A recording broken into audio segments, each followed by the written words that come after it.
The marketing expense reduction has been because of the attribution issues on new Apple policy.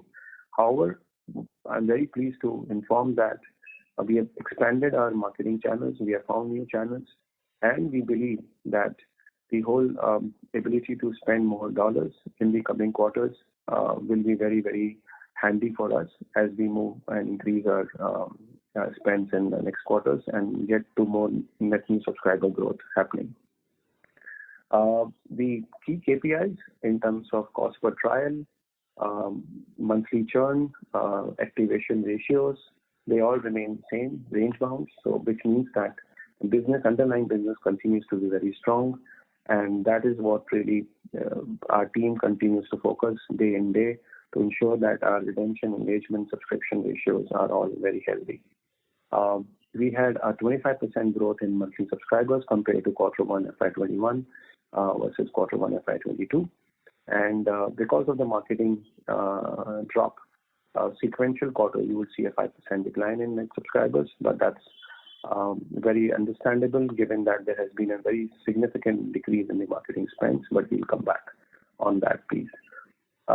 So that is something on the gamified learning. Just to summarize, I grew by 46% year on year, contributes to 40%, and underlying unit economics is very strong. With the marketing spend reduced, you are seeing very high EBITDA margins. But the focus here is to really increase the marketing spend in coming quarters so that you can get back to net positive growth on subscribers additions. The third segment, which is we have always maintained is our strategic growth area for us, is free-to-play gaming, where we have World Cricket Championship. This segment grew by 38%. This contributes to 4% of our revenues. We delivered 5.8 crores, roughly 6 crores of revenue. Our EBITDA margins also increased. Here, the key thing which we have always maintained that in our purchases is the key to grow the scale of revenue to break the to attain the scale velocity from the current orbit.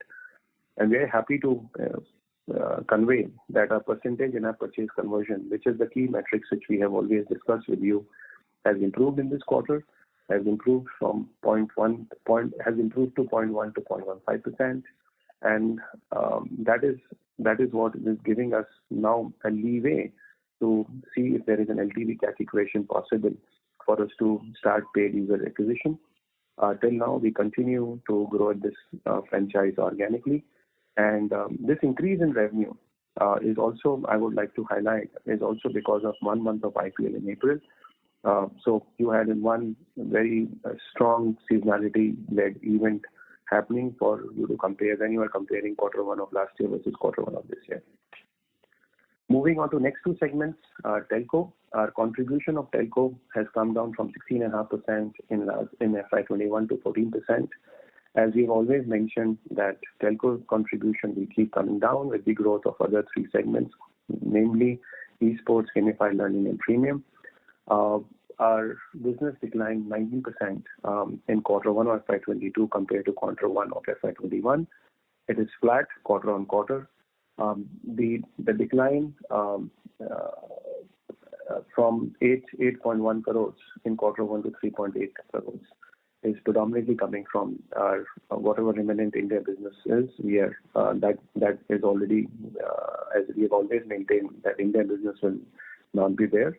And that's the decline. The rest of the portfolio outside India is pretty flat.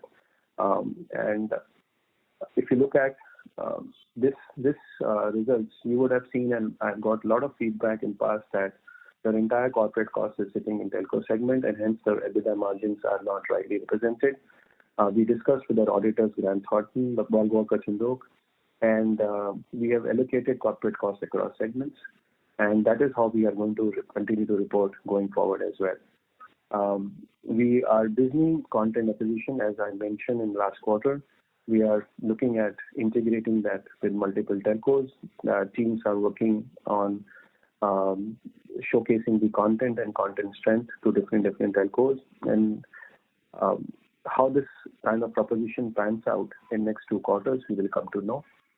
Today, we continue to maintain this as an experiment, and The green shoots are yet to be seen whether this experiment will get growth into this segment. Sports fantasy, our view is that the fantasy we have stabilized. We are looking at the profitable or a break-even growth here. The 1 month of IPL brought some cheer. However, it got kind of postponed after initial days of launch in April. It's going to resume again in September.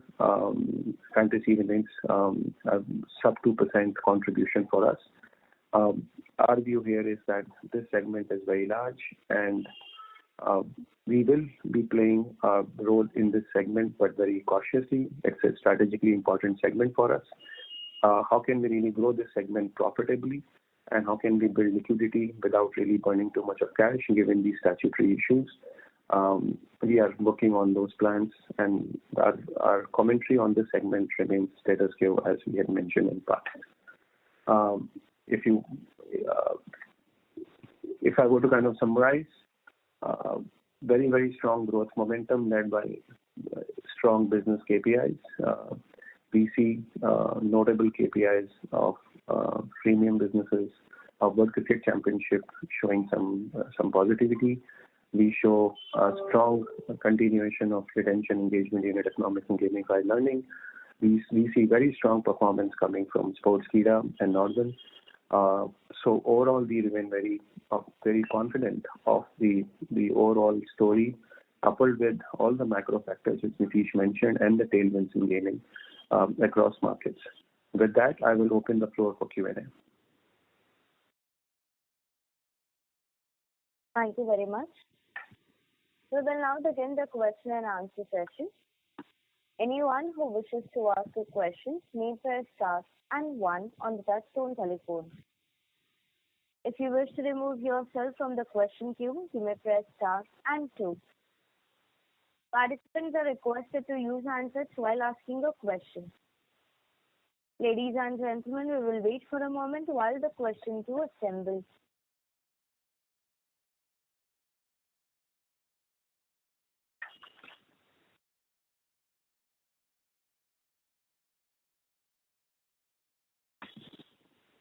The first question is from the line of Mukul Garg from Motilal Oswal Financial. Please go ahead. Thanks. Hey Manish, good morning. Just wanted to start with your commentary on Kiddopia. Where are you getting the confidence on resumption of paid user addition from next quarter? You mentioned that you have expanded your marketing channels. If you can elaborate a bit on that, how do you see the marketing spend going forward, and can this lead to a change in CAC for you? So Mukul, if you look at, we used to spend our money on Facebook, Google, and Apple. These were the 3 platforms which we used to do. And while Google is still figuring out for everyone, not just for us, how to really look at attribution solution. What has happened is that platforms such as Unity, ironSource, and other direct deals with other game publishers, which have first-party data where the attribution issues are not there, we have been able to look at opening of those channels, looking at our onboarding funnel, looking at our funnel optimization. And that's where what I meant was in terms of expansion of your touch points with your consumers and getting more consumers to come on board.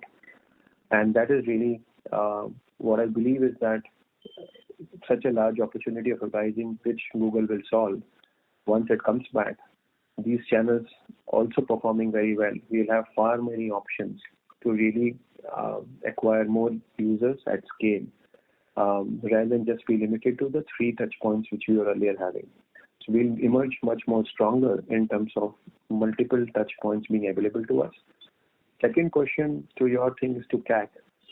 See, the way we work is that we have our boundary rates, and we could change that thought process of having $28 of cost per trial as the outside boundary condition tomorrow. But as of today, we are looking at $28 as our boundary rail and scaling our user acquisition, keeping that boundary condition intact.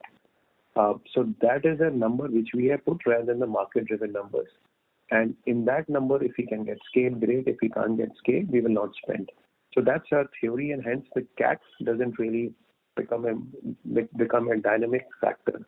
What becomes a dynamic factor is the net new subscriber growth. Fair enough. This second one was on the esports side. It was interesting to see the partnership with Riot Games on Valorant. Is this exclusive in nature, for Indian market for you? And second part of this was, again, the Krafton relationship. We recently saw an investment in a competitor in India. So again, how do you see Krafton's game plan and your partnership from a long-term perspective? Right. So I'll take the Krafton one, which is simple. Krafton invested in Loco, which is a streaming platform. It's a destination. And Nodwin is not a destination. Nodwin is a premium professional tournament IP owners and the content creator which distributes to these platforms. So it's a complementarity rather than competitive. And from Krafton's point of view, they are looking at India as their key market, as they have mentioned in their press releases. And for them to really have ecosystem play in gaming and esports is part of their thought process, where we can all benefit by working together and partnering together. So that is not a competitive, it's a complementarity is what you need to just understand between a content creator and a platform. To the second point on the Valorant, if you understand that these IPs, when you create from a long-term view, and that is how the nature of the conversation with the publisher is. Because publisher also wants to really build a community on a continuous, sustained basis. However, if you are looking for any agreements with publisher where publisher gives you right to hold exclusively, that is counterintuitive for a publisher, because publisher wants more and more tournaments to happen for their game to become more popular. So that exclusivity that only Nodwin can hold tournaments will not happen and will never happen. However, building of IP is a different ball game, where you are building BCC as an IP along with the publisher. That is where the IPs can keep becoming bigger and bigger, and that nature of that IP is to attract only the top professional players of Valorant, while the tournaments can happen at grassroots, as I mentioned in past. So you will always have publishers doing multiple grassroots tournaments with multiple players, while the professional tournament would be created for the professional players as a marquee IP. Sorry to interrupt. May I request Mr. Garg to please rejoin the queue? We have participants waiting for their turn. Thank you. Ladies and gentlemen, in order to ensure that the management is able to address questions from all participants, please limit your question to 2 per participant. If you have a follow-up question, you may rejoin the queue. The next question is from the line of Mohan Kumar from JM Financial. Please go ahead. Hi, congrats on a great quarter. The first question that I have is with respect to the subscriber base for Kiddopia dropping, but the revenues have continued to strengthen. Is that on the back of better pricing? And do we have some clarity on what the optimum marketing spend should be to kind of continue the subscriber growth pace going forward? Absolutely. So if you look at your revenue growth versus subscriber growth, that's exactly the retention comes into the play of your monthly subscribers and annual subscribers. Given that the retention is very strong, and I would like to underline that numbers again, which I mentioned in the past, you have year one retention of almost 33% and 24-month retention of 14%, which means that the users which you acquired continue to be paying you for a longer period of time. And that's the advantage. So, for example, last year, Q1, which users you acquired, 33% of them are still paying for you. And you had spent roughly around 71 crores of money in last Q1 of FY21. And that's the advantage you are carrying. It's not a value increase driven growth. It's the continuous retained user growth. And that makes this business intrinsically very strong in terms of unit economics. In terms of your next question in what is the optima where the net subscriber growth will continue to be positive, I believe around mathematically it's around $1 million spent per month is what you require for you to have a net subscriber growth to be positive. keeping in mind the cost per trial to be range bound between $26-$28 and your current churn, which has been same for 24 months, and your activation ratio. So I believe $1 million is optimal. After that, anything will continue to increase the velocity of net new subscriber addition. And again, on the Kiddopia front, so you had initially spoken about expanding into Europe, and that was put on hold because the first kind of foot over there was not as did not seem as attractive as it was in the US itself. Are we thinking about expanding into the European markets, and is there plans of expanding into the age groups of above 7? So again, just answering the question, the second one first. 7 to 12 is a very different audience, as I mentioned in past. It is not a homogeneous set, and it requires a different offering. Kiddopia team is very focused on 2 to 6, 2 to 7, and they will continue to increase that. Their market share today in US is around 4-5%. There is a P0 market in US. US will remain a P0 market for foreseeable future for them to increase their revenues 4x, 5x to get a 14, 15, 12% market share. As far as expansion is concerned, we will continue to experiment with European market and any other market in this year and see where we can find the sweet spot. But in terms of this market, this year growth, I see that all happening in US. Thank you. Thank you very much. All the best for future quarters. Thank you. Thank you. The next question is from the line of Nitin Jain from Fairview Investment. Please go ahead. Yeah, good morning and thank you for the opportunity. So if you could just elaborate a little more on, how changes in Apple's privacy policy impacts our ad spend. And if you could also share the subscriber base for Kiddopia as of July 2021. This is my first question. So July 2021, we will not be able to give you because it's not information we will share on monthly basis. As of June, we had 321,763 paying users on iOS, and Google is additional subscribers of 40,000.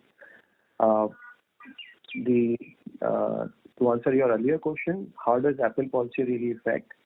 As you would appreciate, when you are trying to optimize your user acquisition, you need to know an attribution from a click to actually trial to registration to subscription. And if you are able to monitor that funnel at an individual user level and then create some kind of cohort, you will be able to optimize it. If you are not able to do it, then it becomes a leap of faith and a blind spend. For a digital marketing, getting that attribution is very important. And if your device ID was a good attribution for you to really work on that optimization aspect. In absence of getting that device ID, you need to find an alternate way to identify that unique user. And that is the solution which now the ecosystem has to figure it out if Apple has stopped giving the device ID to the third-party guys. So your spends on Apple will continue as is because you are getting that. Your spends on anybody who has a first-party data has its own attribution will continue to happen. Your spends on partners which do not have first-party, they'll have to find solutions in conjunction with attribution platforms like AppsFlyer, Brands, Singular, Tune, all of them. So that is where so you have two choices. You can continue to spend blind, or you choose to really find alternate channels of spends where the attribution is very visible and tangible to you. Okay. And my second question is, so Byju's is also entering into early learning aggressively. So how do you plan to tackle an aggressive competitor like them? If you look at it, we are operating in a US market where it's not a new category creation, like this space of 2 to 7. In this, there are anyway very big entrenched players already sitting, and you have been garnering share from people like ABC Mouse or taking a share of wallet and time spent from YouTube or from Disney or from other Toca Boca and other players. So you are operating in a market which is already there. We are not approaching Kiddopia as in learning first. We are approaching Kiddopia as an entertainment first, fun first for the kids, where ideas like motor skills, creative expression, self-expression, history, geography, maths are subsumed as a part of fun-based learning. Versus players like Byju's, which may appeal and attack this as a pure learning-first curriculum-based program. So there's a big difference in the approach we are doing. We are not following a curriculum-based learning edtech offering. Okay, thank you. Thank you. The next question is from the line of Sagar Chatterjee from BNP Paribas. Please go ahead. Yeah, thank you, team, and congratulations on the good set of numbers. Just one question on the Kiddopia side. So if you could just give us some color on what has been the market landscape in US as to what has been the subscriber addition, or in terms of the marketing spends for ABC Learning Mouse, if you have any color or thought process on that after the change in Apple's privacy policy.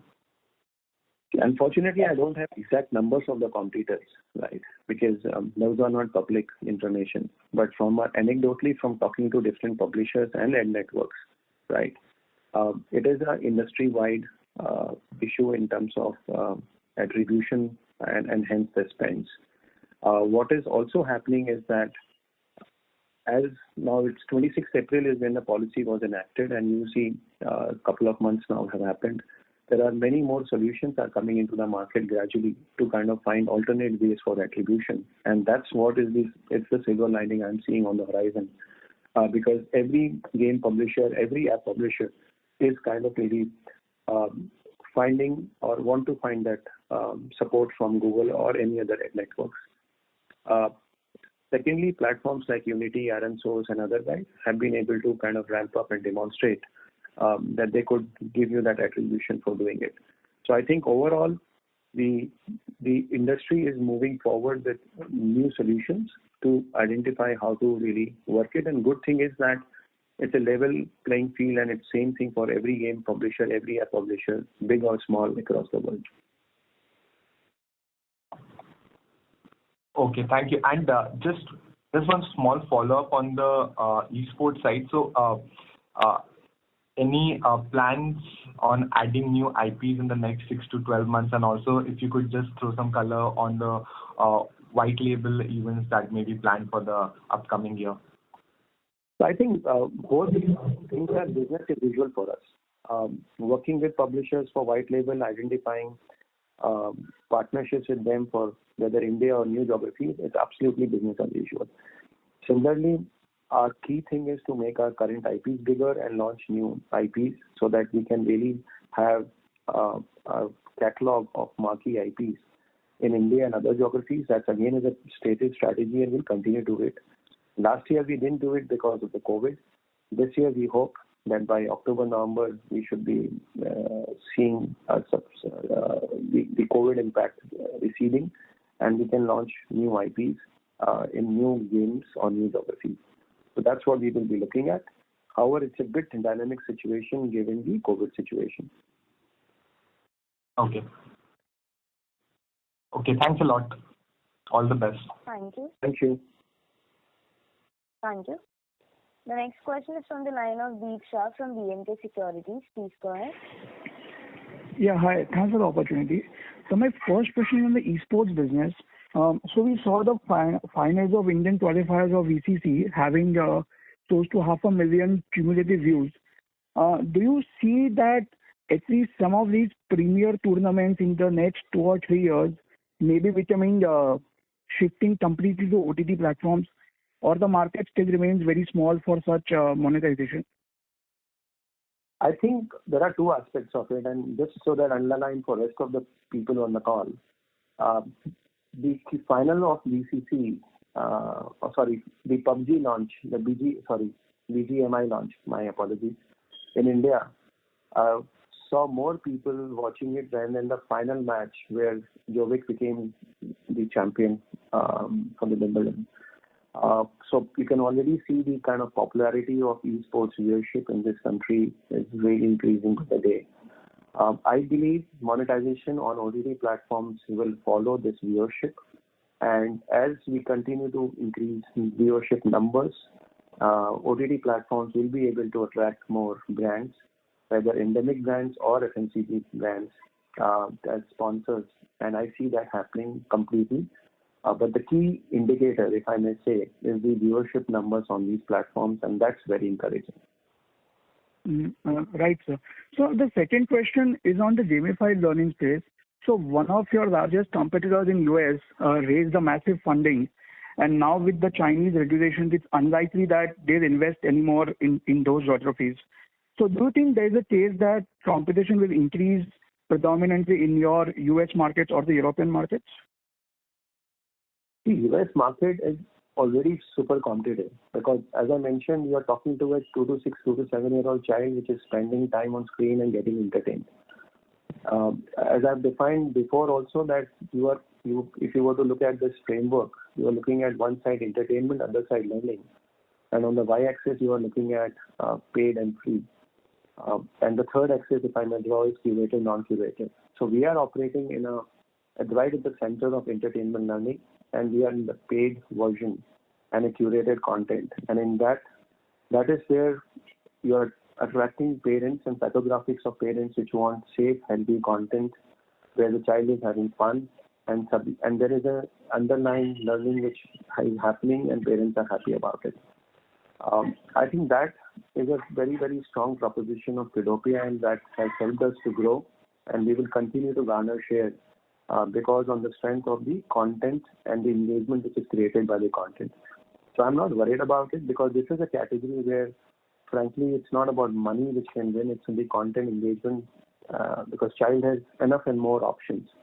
And today, it's not a winner-take-all market. For Kiddopia, they spend 17 minutes per day, they come 15 days a month.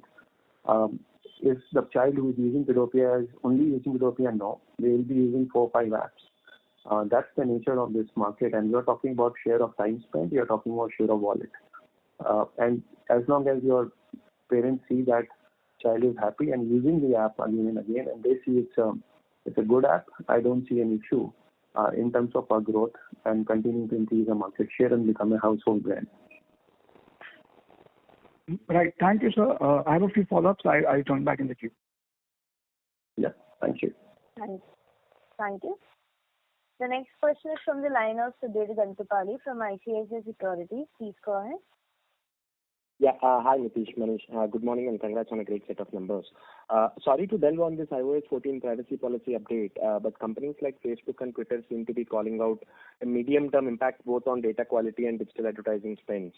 And we seem to be looking towards scaling back the marketing spends in the near term. Any thoughts on how the ROI on digital marketing spends, at least on the current 3 major channels you called out, may change going forward? No, as I mentioned, the ROI is a function of 2 things. One is your cost per trial, and other is a function of your activation ratio, your retention numbers, and your ARPU numbers. Our ARPU, retention, as well as our activation ratios haven't changed, and they continue to be strong, and they are same for last 24 months when we were spending 300,000 to 1.9 million to now 600 million probably. So that is a very, very strong product KPIs which you have with you. As I mentioned to an earlier question, I think Mukul had asked, $28 is our boundary condition. And as long as we are looking at that as a fixed number and number of users acquired as a dynamic number, your LTV CAC equations are not going to change. And with more number of years passing, your LTV CAC is going to become better and better because earlier we were looking at 24 months, now we can look at 30 or 36 months. So we have that's how we are operating as of today, and $28 is what in the range of 28 we have kept our boundary condition. Sure, Manish. And just on pricing, given that our ability to spend on marketing is kind of constrained at this juncture, any thoughts on easing pricing a bit, because I think our pricing has gone up with effect from the previous quarter. So any thoughts on easing the pricing a bit to encourage subscriber additions? I believe there is a price elasticity opportunity available for us. We increased 7 to 8 towards the fag end of the quarter. We have seen zero impact on any of the KPIs, whether it's activation ratio or the engagement or retention numbers. I believe there is an elasticity, and we will continue to experiment on the pricing and see that if there is any regression on the activation ratio or in the engagement. But I do see a price elasticity upside for us, as and when we want to exploit it. Okay, nice. Thanks and all the best. Thank you. The next question is from the line of Mayank Babla from Dalal and Broacha. Please go ahead. Am I audible? Yes. Yeah.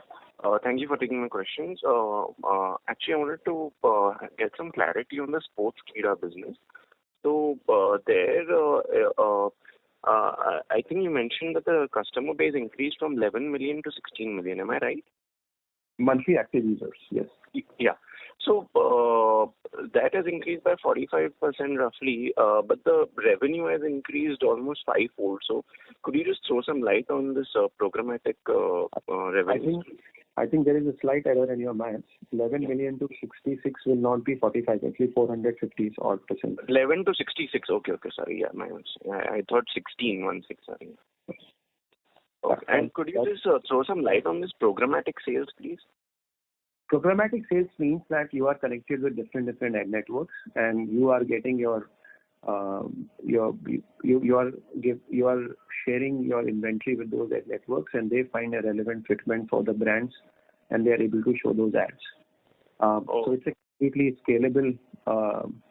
As your consumer base keeps increasing in US and India, you will have more. And if your audience is relevant to the ad networks, you will continue to see the revenue uptick, and hence the user base becomes a good indicator to your revenue when you are purely connected to the ad networks. And it's a highly scalable, non-linear method of improving your revenues. And there is no manpower direct sales cost associated attached to it, and hence it's also more profitable. Okay, right. Got it. Thanks. That was my only question. Thank you. Thank you. The next question is from the line of Jinesh Joshi from Prabhudas Lilladher Private Limited. Please go ahead. Thanks for the opportunity. I have a question on gamified learning. So typically, how long does it take for an app like Kiddopia to self-sustain on its own rather than rely too much on the A&P spends to register growth?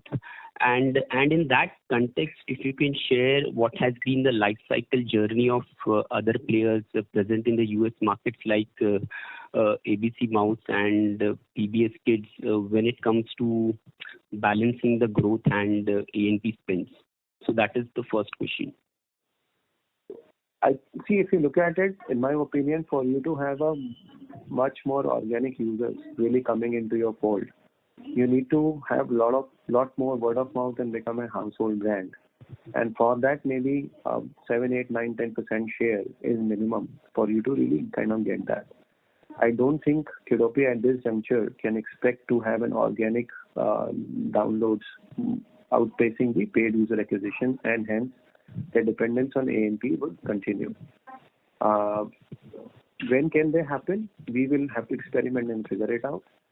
Today we have 321,000 paying subs.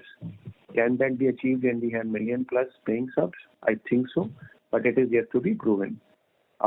Unfortunately, we don't have the public data of the other competitors. Otherwise, we could have done some modeling to figure out where is the breakout point we can understand from others.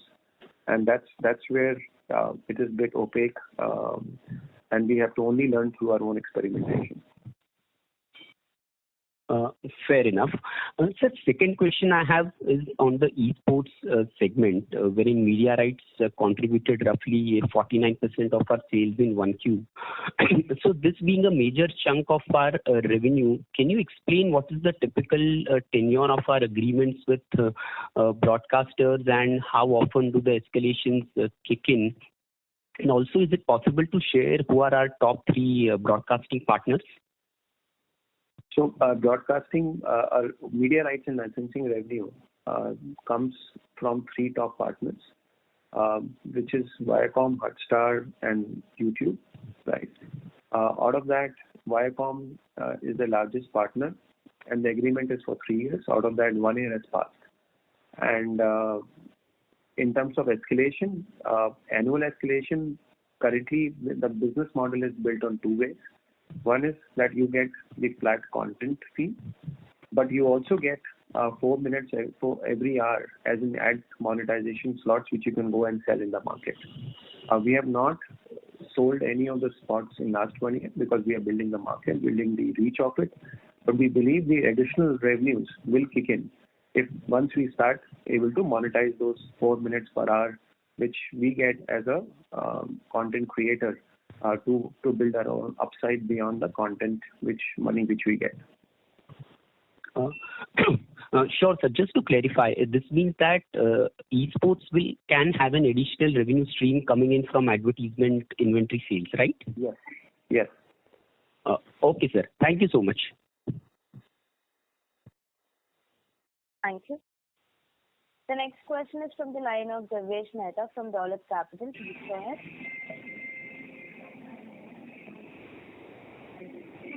Hello. Thanks for taking my question. Can you share some more color on the in-app purchases for the freemium segment? I think in-app purchase is very simple. This quarter we saw our numbers roughly around 0.12 to 0.13% from 0.06%, which was earlier. And that really gives, as I mentioned before in our interactions also, Yogesh, is we need to keep increasing our in-app purchase conversion so that our average revenue per daily active user increases, and it gives us a cushion for us to do paid user acquisition.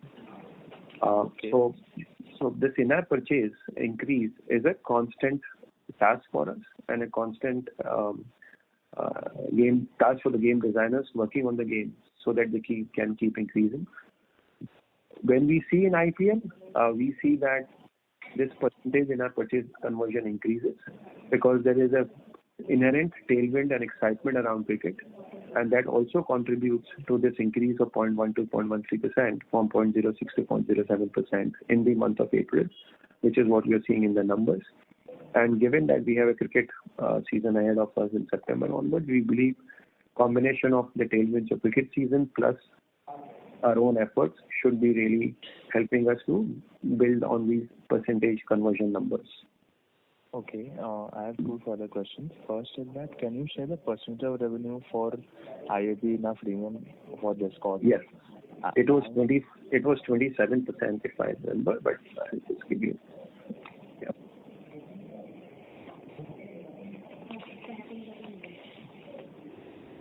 Does that answer your question, Mr. Mehta? There's one more question. If in the post-COVID scenario for the esports segment, so can you give some quantification of how many events you are planning to relaunch? Like that would be Mount Dew Arena, which is still pending. ESL India Premiership is already done, and number of new events. And in terms of the Valorant IP, you're saying it as that it is your own IP, but you are the official tournament partner, right? Or it is something different? Because either you can be the official tournament partner or it can be your own IP which you have built. It is so multiple questions and I'll answer them. But first the IAP bit, let me just give you some comparison. Our IAP revenues grew by 75% from last quarter to this quarter, quarter one over quarter one, and 153% quarter four over quarter. So there is you see that increase in revenues really being driven by IAP also. IAP contribution really increased to 27%. In terms of esports, if you look at Mountain Dew Arena, it is Dew Arena is an IP which is done along with the Dew. And as the market opens up post-COVID, then only that event may happen. If the markets don't happen, distribution doesn't happen, I don't think that event will happen. So it's again a dynamic situation. It's a property which we have been doing non-stop for last 5 years, except 2020 when, because of COVID, Dew didn't want to pursue this. So that's the status on Dew Arena. On ESL India Premiership, it's not done. It's a 9-month activity because we have 3 seasons. It is a flagship and it is happening, and this time we have made it even more interesting and bigger. And you will see that as it kind of starts getting into the execution and launch.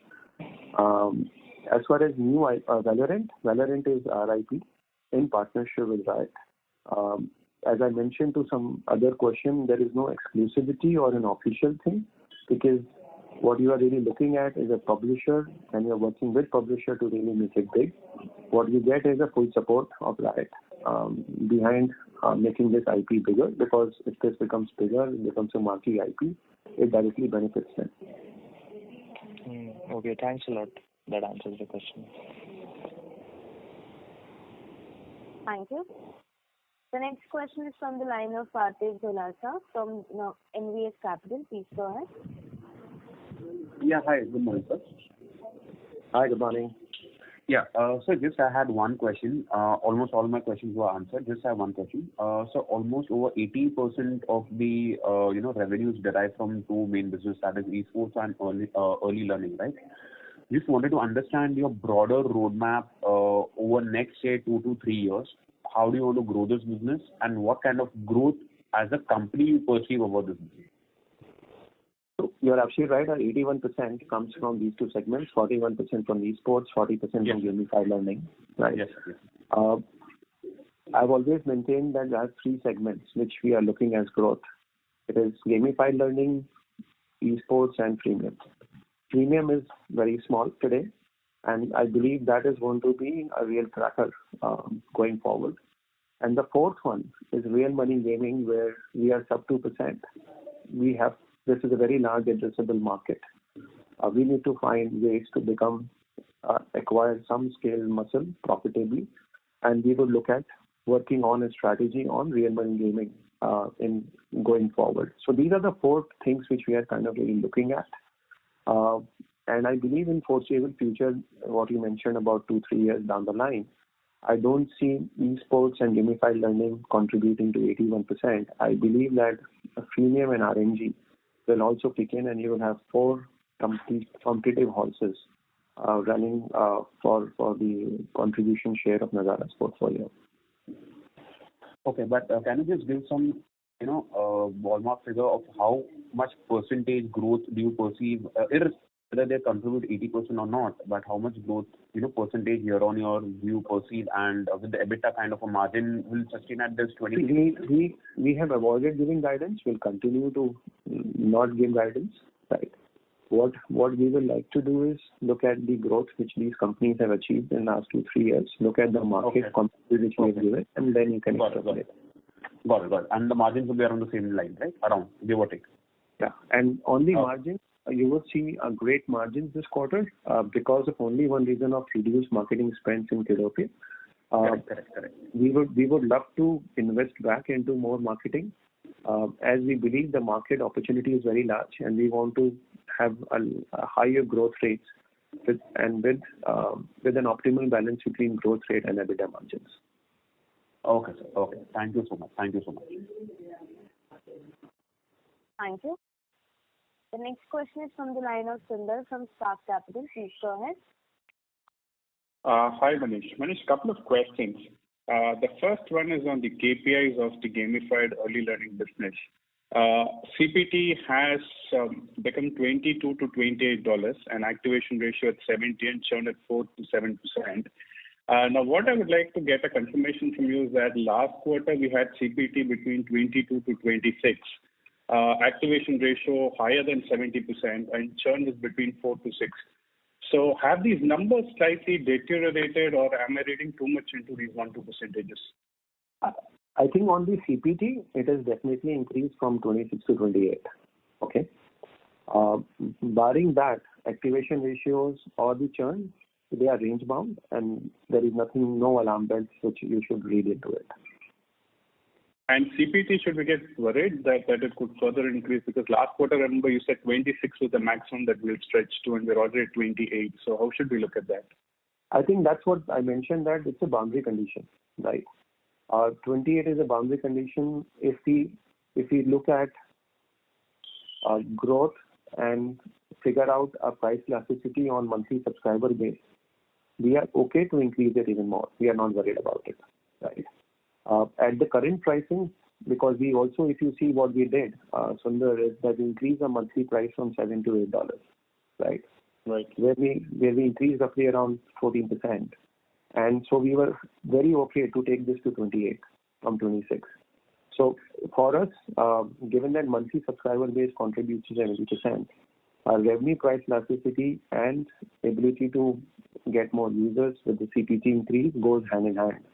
And if we see elasticity really converting in revenues, we don't mind increasing from 28 also. Okay, and just in addition to that, then the monthly ARPU of 6.3 to 6.5 this quarter doesn't factor in for the complete price increase, right? Correct. Okay, perfect. My second question is on PublishMe. So can you throw some light in terms of the numbers? How should we look at it going forward? How large can it be to the overall scheme of things here? See, Sundar, I think PublishMe is a capability acquisition as we had discussed in past. Okay, this is building a capability of publishing on ground in Middle East, which we don't have today. From a business point of view, today it's a publishing agency which helps game publishers to launch their games in geographies which need localization of content and marketing. And they have done in Turkey, and now they will expand their footprint into Middle East and carry their relationship with the current publishers from Turkey to Middle East. Right? In my opinion, this is a business which, how big can it grow? It will be a function of PublishMe moving from an agency to becoming a publisher in over next 2 years time period. So that you have already built credibility, you already have confidence of taking a game and making it big. And that's the strategic direction where this will become a game changer. In the meantime, what you are doing is you are building a platform or a foundation for you to become a publisher in the Middle East. So it's a slow process of building muscle rather than kind of taking a vertical uplift. Right. So from the current portfolio that we have, how much of those games would be able, or PublishMe would give an advantage going into the MENA or Turkey region? All of them. All of them. Right. Perfect. Okay, Manish. Thank you. All the best. Thank you. Thank you. The next question is from the line of Himesh Shah from MK Investment Managers. Please go ahead. Yes, thanks for this opportunity. Sorry, I dropped out in the middle, so pardon me if I'm repeating my questions. My question is largely towards Sportskeeda. So this programmatic revenues, so can you just explain what kind of revenues that are these, and are they kind of, seasonal in nature? So just some color on programmatic revenue. So what does programmatic revenue mean is the key question. It means that you have an inventory on your platform. You connect it to the various ad networks which see fitment of their advertisers and the users which you have as a publisher on your platform, and they serve ads. So it's a non-human intervention. It's a data which you uploaded on these ad networks. They find it. They find a relevancy and hence they give you ads. And the better conversion and better whatever their KPIs are, if you are performing better, they'll give you more and more fill. So it's a very scalable business model where you are connected on the supply side with multiple ad networks and ad exchanges, and while you are focusing on growing your own demand, and your demand is coming from your more users, the volume of users and the time they're spending. So from a perspective, if you look at it, programmatic really is a very scalable model, and it's scalable across geographies. And that's why you see our revenue growth in conjunction with the user growth. So if your users are growing, it's a good indicator that your revenue is going to follow. And that's what the programmatic means. Right. And does it also have some connection with kind of, with our sports mix as well? It has, because ultimately users are here coming for their sports fans, and they are coming here to look at it. So one of the things which you would see is that Sportskeeda had WWE users, and 18 months back, not even 18, April 20, we launched esports, which has very strong adjacency with WWE fans, and esports has become almost 45% of the users, 25-30 million monthly active users, and it's the largest esports news site now. And it's almost kind of, the ambition is to make it the top 3 globally. India, there is no competition here. So what we have seen is the advantage of having the right choice of sports and the right content, whether it's a headline in short kind of a content or it is a long article. The beauty of Sportskeeda is that it does not have to create content from its own editorial team. It's a very strong 2,000 plus blogger network across the world, which enables it to get high quality content, and the tech stack allows it to curate it and surface it for the users. Yes. Yeah, got that. Thanks a lot. Thank you. Thank you. The next question is from the line of Pranav Kshatriya from Edelweiss. Please go ahead. Hi. Thanks for the opportunity. My question is around freemium. If we look at the engagement, the daily active users, that has not really increased despite overall gaming, sort of rising. So do you think that, there is a scope to increase in, widen the offering, try more things and, look at more engagement at this juncture than, the profitability in, let's say, the sports engine at this juncture? So if you look at our time spent per day for the 2 million broadly average daily active users, it's 46 minutes. And if you were to kind of look at it, it's top 1 percentile. And within that, if you look at top 10% of daily active users, they're spending almost 90 minutes a day. So time engagement is already in the top charts. And it's if you see the App Annie report, we have been constantly in the top apps in terms of engagement, and I don't see that as the KPI we should really work on. The KPI we should work on is how do we increase this 2 million daily active users to 5 million daily active users. And for that, the key lever is that how do we start doing paid user acquisition, which we are not doing today. And for us to be able to create that LTV CAC equation in a manner for a profitable scaling, we need the conversion of playing users to become paying users. And that's what I was referring earlier to. I think I'm forgetting who asked. But that whole conversion matrix is a key matrix for us to create that lever of paid user acquisition and increase this 2 to 5 million DAUs. So I think that's the KPIs we are working on. Engagement is something we are absolutely in line with the global games. And just to give you a perspective, typically the casual games in India have 15 to 17 minutes per day in the time spent, and we are at 46 minutes at a large scale. Okay, great. Thank you.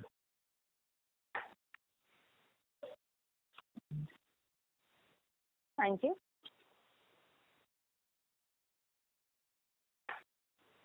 The next question is from the line of Adit Shah from Vibrant Securities. Please go ahead. Hello, good morning. My question is follow-up to the previous participant on the premium business. So the first question is, we have very high engagement there. Can you, if you can throw light on the retention numbers like say D1, D7, D30, that would be helpful. And given that we already have high engagement, what is leading to say a not so optimal LTV CAC? Is it because of the CAC is too high, or we have to work more on the monetization side, as you have alluded on the deck with respect to more IAP revenues? That is number one. Number two is, I want to know your broader vision for WCC, because the company has been in existence for, I think, more than, say, 7-8 years now, and we have acquired it in 18 maybe. So we have spent around 3 years within our fold. So what is your assessment of how WCC as a franchisee and Next Wave as a company has evolved as a part of Nazara? And India cricket is a big opportunity, but even the best game is making less than 20 crores of revenues. So that clearly is a very big disconnect there. So what is exactly we need to do to tap that potential? That would be helpful, sir. Right. So if you look at our retention, let me answer that. Our day 30 retention is in the range of 9 to 11%, which again is in the top 5 percentile. Yeah. Okay. Typically, your casual games have 3-4%, 2% kind of retention on day 30. If you look at day 365, we have almost 1% plus retention. Okay. Okay. So retention-wise, you have got your power users which play, and if you look at month 4, month 5, you are talking about 8-9% retention. Okay. Okay. So So retention, engagement, time spent is all done. User base, IP creation is all done. Your question is absolutely valid that in a country like India where cricket is a religion, why is this game on just a $3 million game, right? And what has the company done for last 6, 7, 8 years and with Nazara last 3 years? And why is it not scaling? There are fundamental 3-4 points. India in-app purchase is a 2-year story, 2.5-year story after demonetization and Jio launch. It is not a 9-10-year-old story. It's a 2.5-year story. Just to give you some perspective, 2018 Indian IAP revenue was $50 million total. Okay, 50. Right. Yeah.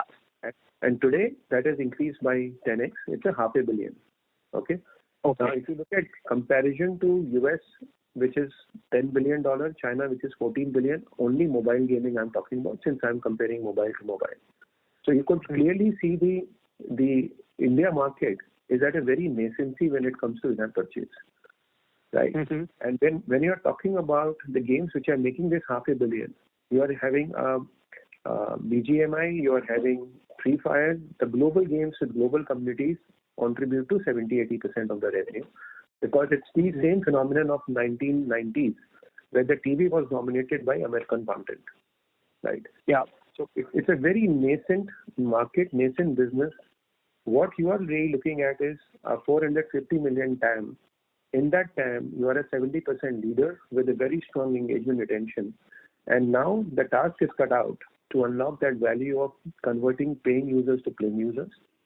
The habit of paying in India is growing very fast. You have 70-80 million players out of 480 million people which are paying today.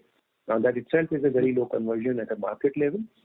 Now within cricket, since you get all sorts of users, your conversion will be lesser than the global games because you have more affluent users kind of coming into those kind of games. So there are intrinsic infrastructure factors which were holding this market back. Those infrastructure factors have evolved and opened up in the last 2.5 years. And now, as gaming behavior, as a paying behavior within games permeates to 200-250 million people in the next 3 years, you will see the growth of homegrown formats like cricket to take off. And that's where the key task is to really build an IP, engagement, retention, and leadership. And that's where sports simulation games take a lot of time because you are trying to simulate the real life experience of how you play cricket. And all of us have a very strong opinion on cricket. And we are very finicky about the simulating that experience. So this game has got that right. Now it's, as the market really evolves, our own capability to really improve game design and focus from an in-app purchase point of view rather than just advertising point of view is what we have demonstrated in last 1 year, where our conversion from 0.02% has moved to 0.12% by launching a new game. And it's a journey we have begun, and we are far, far away from saying that we have reached even our intermittent milestone. Okay. If I were to ask you, say, over the next 5 years, what kind of scale you want WCC to achieve in terms of revenues, would it be possible to share that? I think it will be absolute crystal ball gazing, and I would avoid that. Okay, sure. Just one last question. WCC will remain a mobile game because it's a very hardcore simulation game, or do you want to replicate it to other platform on console or PC? It's a purely function of the business. It's purely a function of where you see your revenues coming, right? The game, today the quality of the game is, for us, it's a 6 to 9 months effort to take ported to a PC and a thing because the animation, graphics, gameplay, everything is of PC quality, right? The key question is, why should we do that? Is there a large user base on PC in India or South Asia, right? If you are saying that, listen, if there is a large base of people who want to play, then do it.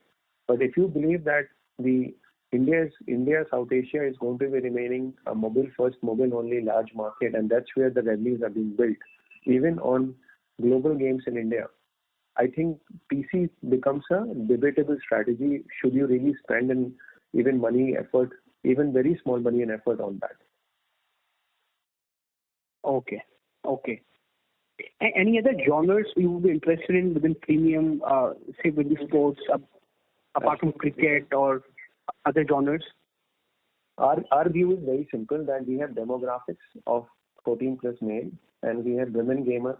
These are the two key demographics under which we want to acquire more and more gaming IPs, free-to-play mobile gaming IPs.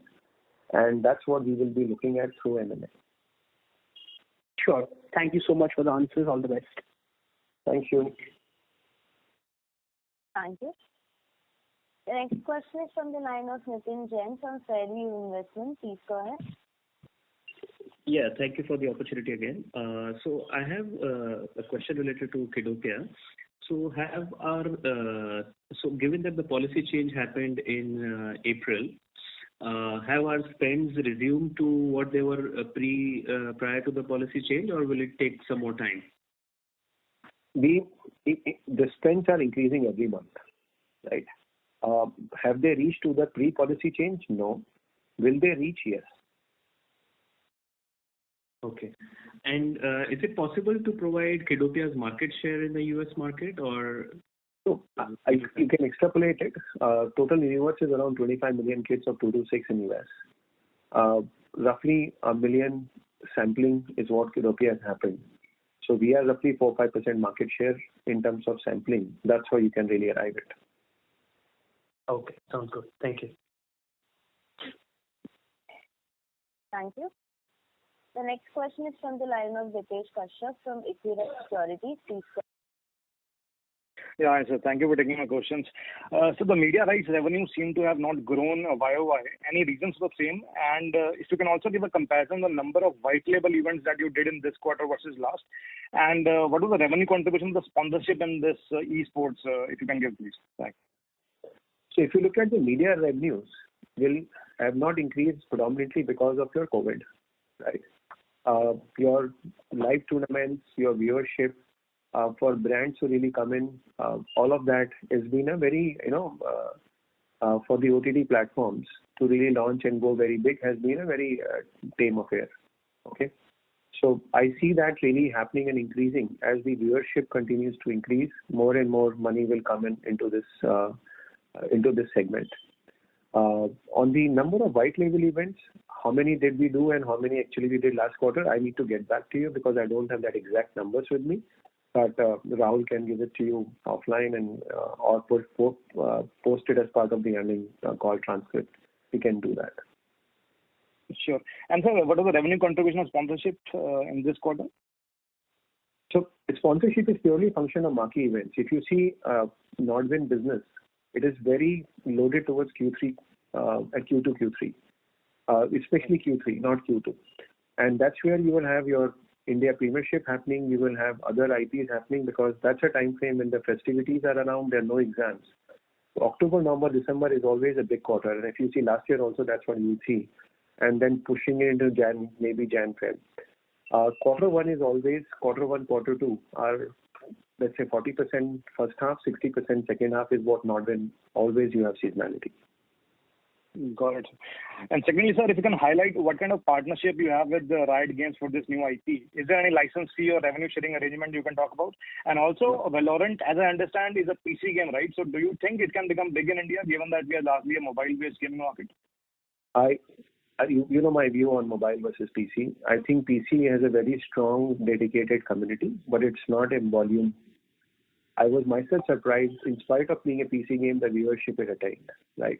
Which means that you are talking about a very highly engaged game base when you are doing these esports tournaments versus a large volume-based events which could happen with BGMI and other games. As far as the relationships with the publishers and not just the Riot in this case, when you build these IPs, it's a symbiotic relationship between publisher and you. You neither pay to the publisher as revenue share or licensing fee because the popularity when you create the best teams competing for the championship of India, it really spurs more and more people to go and play their game and do more in-app purchase.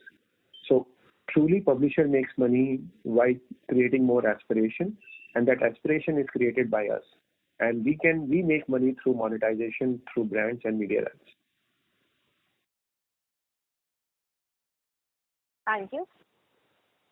Ladies and gentlemen, due to time constraints, that's the last question for today.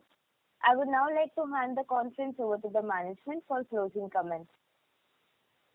Sure. Thank you. So, Nitish again here. Just want to summarize by saying that, we are now at the inflection point in the gaming industry where I strongly believe the unique Nazara DNA as well as the Friends of Nazara network strategy will help us leverage and grow on the back of strong tailwinds in the gaming industry, and we really look forward to the exciting times ahead. With this, I would like to thank everyone for joining the call. I hope we have been able to answer your queries, and if there's any further information required, kindly feel free to get in touch with us. Thank you very much, and have a good day. Thank you. On behalf of Equirus Securities, that concludes this conference. Thank you for joining us, and you may now disconnect your line. Thank you. Thank you.